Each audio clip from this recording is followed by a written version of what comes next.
episode 8 of the Don't Quit podcast by TyypoPrints. I'm your host, Nick Mann. This episode is about the dangers of positive thinking.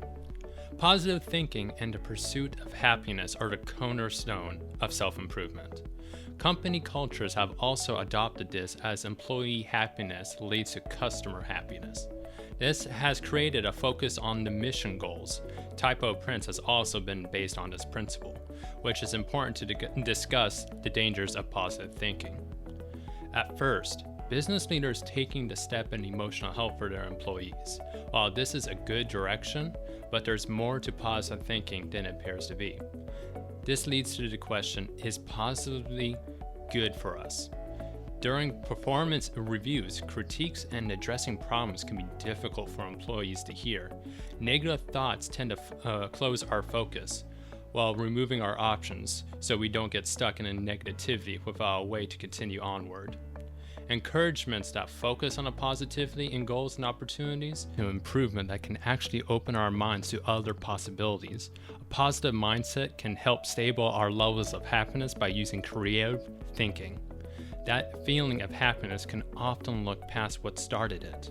This is because feeling happy tends to increase our focus on other positive aspects of our lives.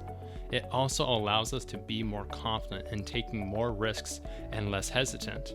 That pursuit of happiness can actually make us unhappy, which is most likely due to forcing positive emotions instead of feeling them.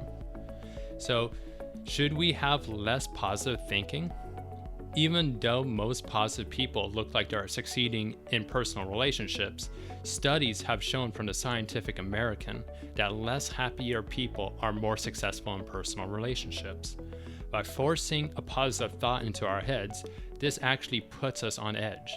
This is because we can't ever relax in case a negative thought comes up, which all causes stress and alertness rather than calm and relaxed.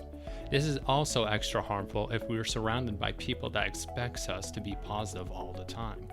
While we may not likely to think that our happiness is our own fault, we're still expected to see results in positive thinking, which can turn into a vicious cycle. Unfortunately, for those who have a low self-esteem who use positive affirmations, such as "I'm a lovable person," can be detrimental, as people of low self-esteem tend to feel worse after hearing these affirmations because they may disagree with them. This is why it's important to feel negative emotions like anxiety and fear. This helps us act more fitting to the situation. For an example, alerting us when there's danger. Psychiatrist Mark Banchik says most people use positive thinking as a defense mechanism against negative thoughts such as anxiety, rather than listening to that negative thought. Anxiety is underlying an issue that may need to be noticed, and by using positive thinking can cover that up, which can hurt more than help. Even in business, this is a problem.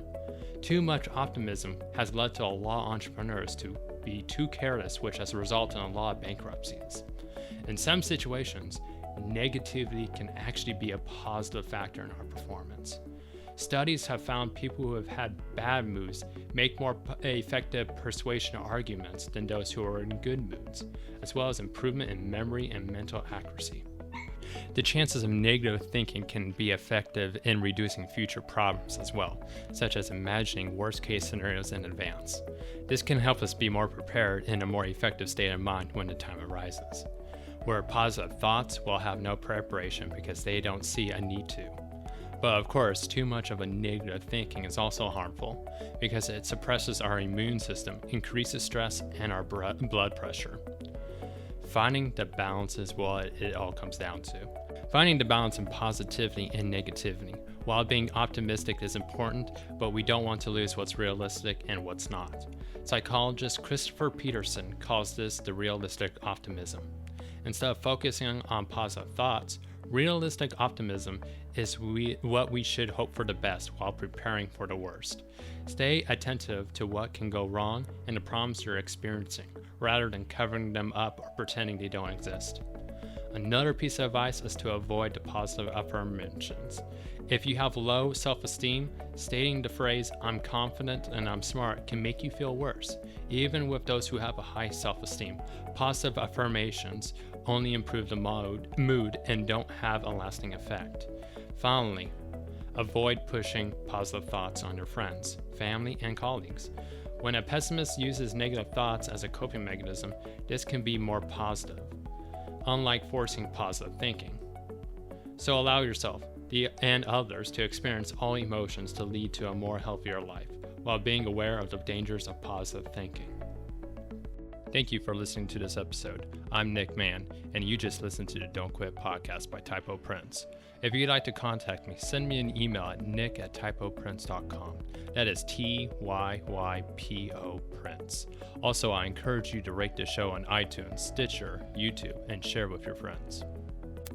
TyypoPrints makes dreamers into doers, and we got a wonderful collection of motivational prints to inspire you in your home or office. They start at $14.99 and were all made by me. In case you're wondering, we also have Alkalite metal frames that are shatterproof. For this special episode, use coupon code PODCAST at the checkout to get 10% off at TyypoPrints.com to get motivated today.